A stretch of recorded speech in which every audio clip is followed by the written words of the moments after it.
Get Up Nation. My name is Ben Biddick. I am the creator and host of the Get Up Nation podcast, where I serve individuals, organizations, and societies to develop and sustain resilience and perseverance. I'm the co-author of Get Up, The Art of Perseverance, with former Major League Baseball player and CEO of Luron Living, Adam Greenberg. The Get Up Nation podcast is brought to you in partnership with GotYourSixCoffee.com, where Navy veteran Eric Hadley is committed to serving first responders, veterans, and their families through a variety of nonprofit organizations. No stranger to adversity, Eric has fused the necessity of coffee with his passion for public service. You're already purchasing coffee. Why not empower your coffee with purpose? Why not purchase coffee that not only has your six, but also has the backs of those who don a uniform of service for our communities and great country? Learn more about Eric and his freshly roasted, award-winning coffee at GotYourSixCoffee.com. Recently, I had the honor and privilege of speaking for a second time to Dr. Michael Lewis, who has some valuable information to share with us about how to manage the stress and anxiety during times of crisis. At Walter Reed Army Institute of Research, Dr. Lewis created and developed the ESSENCE program, the nation's first and largest syndrome-based disease outbreak recognition system that supports the military health system and is the foundation for the National Biosense program and surveillance programs at Johns Hopkins, Harvard, all state health departments, and many health departments around the world. His pioneering work started an entirely new field of epidemiology and the International Society for Disease Surveillance. Dr. Lewis, such an honor to again welcome you to the Get Up Nation show. Thanks, Ben. It's good to be with you under not so great circumstances this time. Yeah, and beyond happy here to be able to share your expertise with my audience, and especially during this time where we're at a global pandemic, people are being quarantined and are experiencing our world dealing with coronavirus. So you offer us 6 strategies for managing stress around infectious disease. Will you share a little bit about your experience during the intro and what led us to today? Well, I was trained in preventive medicine, public health at the Walter Reed Army Institute of Research and Johns Hopkins, and following that training, I was assigned to the U.S. Army Research Lab in Bangkok, Thailand. Happened to be there when SARS and bird flu hit in 2003, 2004. So been through this once or twice, but this time it looks a lot more serious. But on the other hand, how much of it is really just this 24/7 access to information?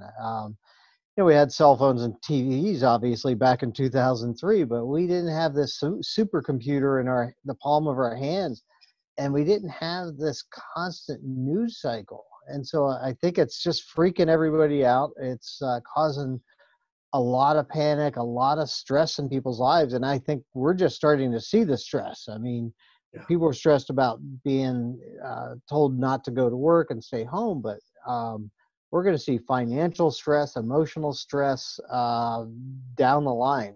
Hopefully, I'm optimistic. I'm hoping in a week or two, with all these measures that we've got going on, that we're going to see the peak of this thing and start looking at the backside of it. I'm very optimistically by the beginning of end of this month. But 1 or 2 weeks, that may be too optimistic. But I tell you, it's months from now, we're going to be seeing the small businesses and personal bankruptcies and potentially mental health issues, and I'm a little bit afraid of where we're going 6 to 9 months from now. I see. Yeah, I saw a headline here recently talking about, after the quarantines, the number of divorces in China increasing, and largely some of what we understand, and correct me if I'm wrong, during large-scale disasters, oftentimes people with chronic suicidality or mental health challenges sometimes feel a lift in their symptoms because they find purpose in reacting to that. They find community and working together. And then later on, a lot of mental health challenges increase as they deal with, as we struggle to deal with the adversity and trauma of that disaster. Is that accurate, or do you want to weigh in on that a little bit? Well, I think that's actually probably a pretty reasonable approach or way to consider things. Is when you have a purpose in life, that's how you pull yourself up and keep moving on. When you lose that purpose, that's one of the issues. I think that's, when we talk about the wars in Iraq and Afghanistan and returning veterans, I think that's a big part of it. Is you've got that camaraderie in the trenches, if you will, and then you're back in regular society and you don't seem to have that same urgent sense of purpose. I think that's probably why we see more, the uptick in suicides in veterans. So I think it's, I think you're right. When and part of that's adrenaline, right? That's stress causes, this release of adrenaline, and, you get up for the game, if you will. And what you're talking about is that letdown after the last whistle. You can get the analogies there. It's it's going to be a concern. I see. And let's get into that a little bit, how stress affects immune function. So if you could go into a little bit about how that stress affects our immune systems when we're trying to have a robust immune system, will you start to get into helping us understand how we can stay healthy and deal with stress during this time? Well, especially, when you need your immune system at its strongest in times like these, of course, that's when the stress is the biggest issue. And stress absolutely 100% correlates to hitting your immune system. And, that chronic release of cortisol and adrenaline, your body starts to wear out and your immune system starts to wear out, making us more susceptible to these things right at the exact time when we need our immune systems to be the strongest. So unfortunately, it does make us more susceptible. We worry about what's going on. We stress out about it. And then, now we're exposed to the virus right at the wrong time. And what can we do? How do we handle stress? We can't control what's going on. I mean, the virus is out there. It's serious. It's going to continue to burn through, hopefully not for very long, but burn through the population. You can't control that. But what you can control is how you react to the situation. And that's some of the strategies. It's basically around how you take personal responsibility for handling stress yourself. I see. And that stress, my understanding is it creates a inflammatory response throughout your system. And so, as people are making choices, we've seen on the news, people, storing a lot of food at their home and everything like that. And, it's important to eat those healthy, natural foods, right? In this time, to help as one component of helping deal with that inflammatory process of the stress, right? We need to eat healthy and not just highly processed cans of salty, nasty things that we may have ripped off the shelf at Walmart. Am I right? Well, right. And, we should be eating a little bit more what nature gives us, not what's processed and man, if you say man gives us, right? It should be more nature. Fruits and vegetables should be our source of carbohydrates, not sugar and candy and desserts and ice cream and sodas. I mean, sodas tend to be carbonated beverages, and juices tend to be some of the worst offenders of how much sugar we have. And that's, these sugars, they're just throwing fuel on the fire. They make our immune system worse. There's fuel for inflammation. And this all affects not just our immune systems in our body, but also in our brain. Direct correlation to stress and brain health. So what are what can we do to help our immune system? There's dietary supplements. You've mentioned mushroom extracts to CBD, fish oil, vitamins A, D, and E. And then you mentioned selenium. Can you talk about these a little bit?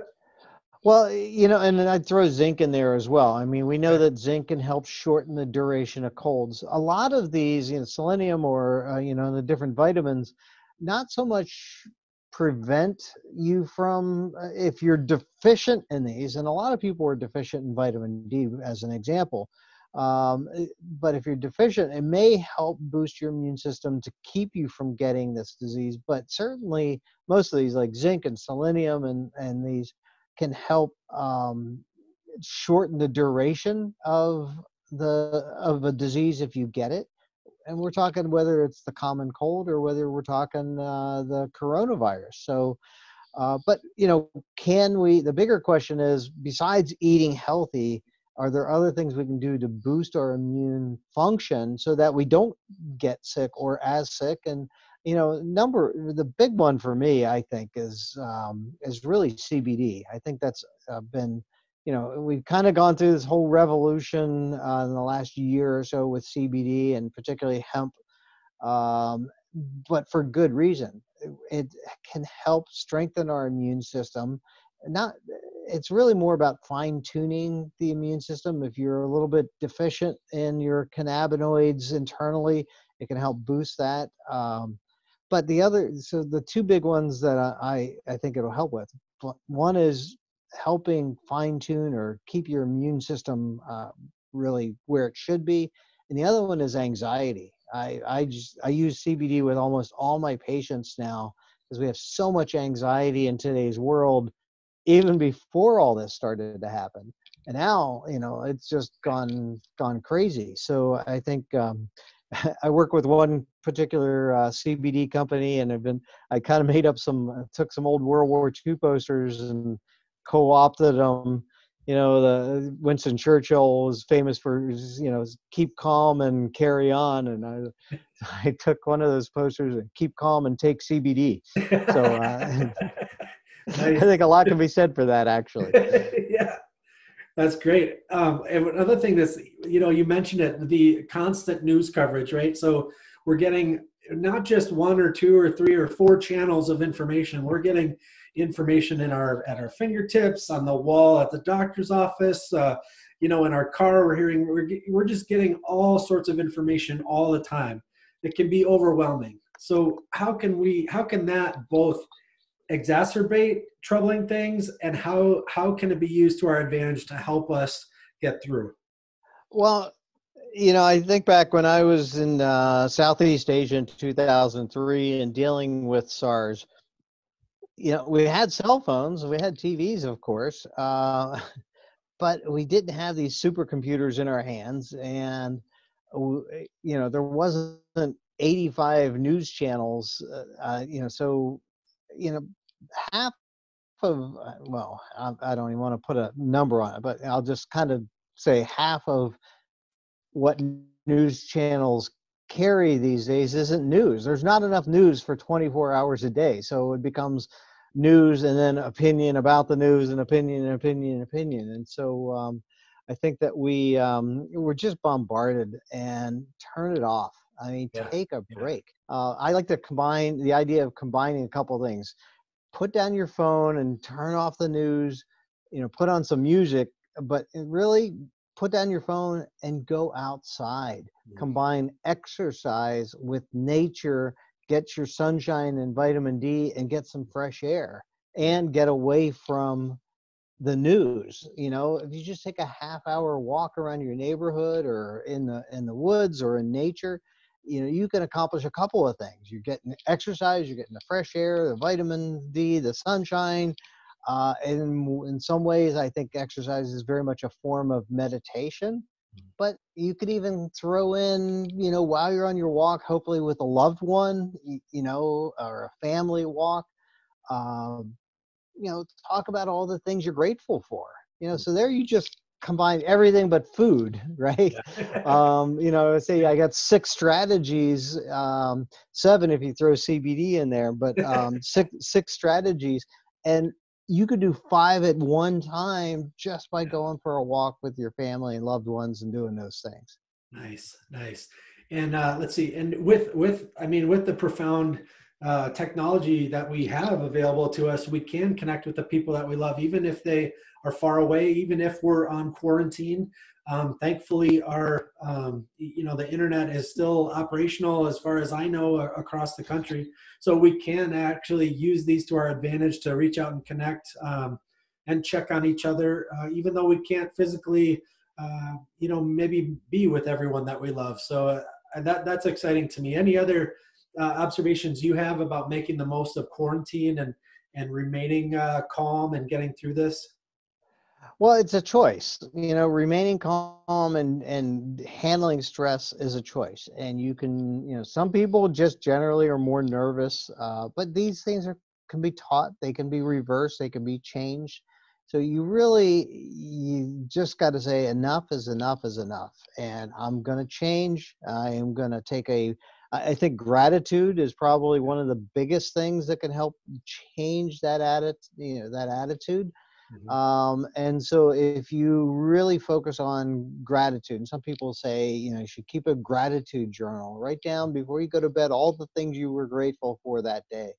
But, this could be, one of the things that seems to not be so common anymore is family dinners. Growing up, my mother insisted that, we were going to eat dinner at, a particular time as a family, and you knew you better be there. And I think that that's an important thing that sometimes is missing. Certainly not. I would definitely not recommend sitting in the family room. Back kind of back maybe date myself. The old TV dinners, right, with the fold-out trays and stuff. Watching in front of the TV. Don't do that. Go to your dining room, make, that room that you probably never use anymore, right? Turn off the TV, maybe turn on some nice, music as a background, and have a family dinner so you can talk about these things. I mean, you think we're stressed out as adults. Think about what's that doing to your kids, especially if you have younger kids. Right. And so that's, I think, a really important thing is use this as family time, card games and board games and whatever you can do, but try to do it as a family so you're around loved ones, and you never know, you might actually grow together.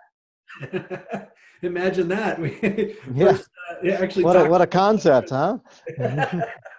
Yeah, I think that's so vital, especially for people with young children, that when children have adults in their life that are there for them, that feed them, that console them when they're hurt, that are there for them in the morning and tuck them to bed at night. How those adults act in their life really has a profound effect upon their emotions, their level of fear, their level of anxiety. And so if with all the frightening things that they may catch, on the news or on the TV, to see a mom and dad who may be, upset or anxious, it really is important that we be strategic and intentional about how we talk about these things with our kids, so that we don't frighten them, and so that we give them that sense of gratitude, so that they see our leadership as adults of being able to manage our emotions, to make the choice, like you're talking about, of saying, you know what, I am not going to be ruled by fear. I'm not going to allow all this negative thinking to get in the way of my gratitude. And then it actually becomes a bonding experience where children learn from their parents how to deal with adversity, how to be resilient. Would you agree? I absolutely agree. And, we're role models for our children. Hopefully good role models, but, it's certainly, it can be a choice as well. And be aware of how you're acting, and more importantly, how you're reacting, because really it's controlling how you react. I mentioned this before. We can't control what's going on. I think we're doing the right thing by the social distancing. I always think back, 1918, the great influenza, 50 million people died around the world. And, there's a tale of two cities. Philadelphia didn't institute some of these measures until about 10 days after influenza cases were being identified. And, shutting down the theaters and events and gatherings. And they had a horrible epidemic curve in Philadelphia as far as the number of people that were sick, and more importantly, the number of people that died. Whereas St. Louis learned from that. And within a day or so after first identifying some of the influenza cases, they clamped down. They shut down events and gatherings and so on. And, one of these things that's going around now, right? Flatten the curve. Well, that's exactly what happened. They had a completely different epidemic curve with not nearly the number of people that got sick or died. And that was really because they acted quickly with this social distancing, if you will, in today's world. So I think that that's really important. Okay. And could you speak a little bit to give any guidance or insight for medical professionals that are at work, that are leaving their families and going to serve all of ours? Any guidance or insight or encouragement for medical staffs today who are bravely facing this wave that's coming through? Well, one of the problems that medical professionals have is thinking they're invincible, and that they don't doctors in particular, doctors are the worst at taking care of themselves. And you think they would be, while we're sitting here telling people what to do, half the time we're not doing it ourselves, right? And so medical professionals really, we need your immune system to be strong, to be healthy. And it's not going to happen by working 24 hours straight. You need to get your sleep. You need good quality sleep. You need to eat, not junk food on the run. Yeah. So if you don't take care of yourself, you're not going to be very good you're not going to be doing anybody any good when you become sick, and then you're no longer able to function as a healthcare provider. That's right. It's a great reminder that we need to take care of ourselves before we can do anything for anybody else. I really appreciate you coming here today to share this and to share your insights. Can you tell us about the book and when it'll be available, and how people can learn from you how to thrive during this challenge? Well, as far as a book on strategies, that's probably one that I need. I put it up. So I spent a career in the military, and my last a couple of years in the military, I really was focused on traumatic brain injury and brain health.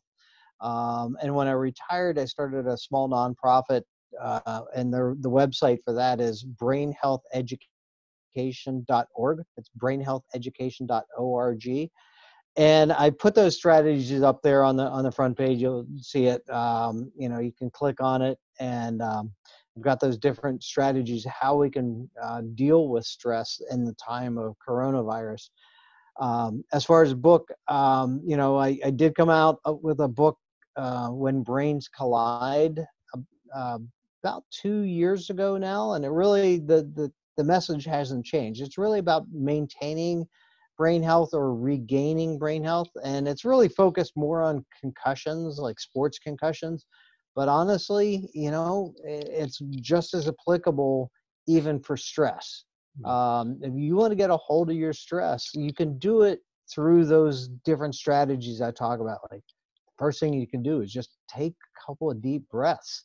Just take a breath.